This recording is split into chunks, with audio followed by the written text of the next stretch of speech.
So this winter, over these last few weeks, I've been taking this amazing intense course on mind, brain, and behavior, which has taught me a lot of new things that now I am super interested in, and I can't wait to learn more about neuroscience and the brain and how the brain works, because it explains a lot and it seems to amaze me every single day. Something that caught my attention a lot, and I believe it's because I was a former addict, is how the brain works when we have an addiction. So I'm going to explain to this in 3 parts. Explain it to a 5-year-old, explain it to a high schooler, and explain it to a fellow college student. I was addicted once, and no one ever explained addiction to me like this before. I'm going to explain it to you in 3 different parts, just in case some of y'all might not understand it.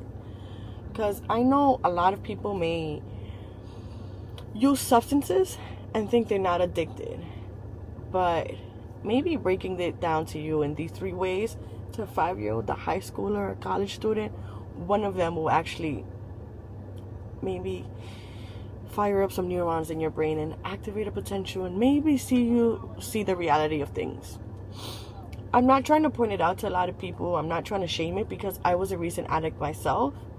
I'm just trying to state the facts that I just recently learned about in this amazing course that I've been taking over the last 3 weeks. An intense winter course, actually, on mind, brain, and behavior. I've been slightly intensely introduced to neuroscience, how the brain works, what makes the brain do things, what makes me move my hands right now, what makes me move my lips, my mouth, my speak, my language, my everything, from my prefrontal, my amygdala, my hippocampus. I'm talking about everything. So let me explain it to you guys, and hopefully you guys can understand it from a different perspective, and from a factual, scientific perspective. So, to my 5-year-old, imagine your brain being like your best friend. And your best friend is always going to make sure you feel okay and keep you safe. Now, inside your brain, there's a little happy switch that turns on when we do things that we like. So, for instance, when we hug our mom, when we eat our favorite foods, our favorite ice cream, listen to our favorite music. But sometimes grown-ups are hurting inside, and they find something that turns that happy switch on a little bit too fast and too strong. I know this because this was me. At first, my brain thought it found something that helped the pain go away, right? And my brain said, oh, this keeps us safe. But my brain didn't know it was being tricked. After a while, my brain forgot how to feel happy without it. It started whispering, I need this to be okay. That's called addiction.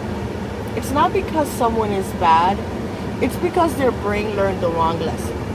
And brains can learn again. Now, to a high school student, when I was addicted, it wasn't about wanting to be reckless.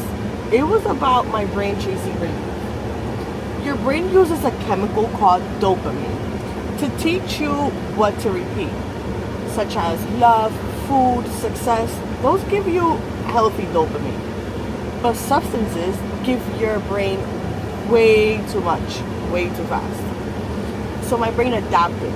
It stopped making dopamine on its own, and eventually I wasn't using to feel good. I was using to feel normal. That's when control disappears. Not because you don't care, but because your brain is now wired to survive, not think. Addiction isn't a choice problem, it's a brain learning problem. Now, from a neuroscience perspective, addiction is a disorder of learning, memory, and motivation. Repeated substance use strengthens the brain's rewards pathways while weakening the prefrontal cortex. That part responsible for judgment and self-control, that's part of the prefrontal cortex. That's why I knew the consequences and still couldn't stop. My brain wasn't prioritizing logic, it was prioritizing relief. Stress, trauma, and memory all became linked to the substance as survival. This is why relapse happens. Yes. and why treatment must heal the brain, not just punish the behavior.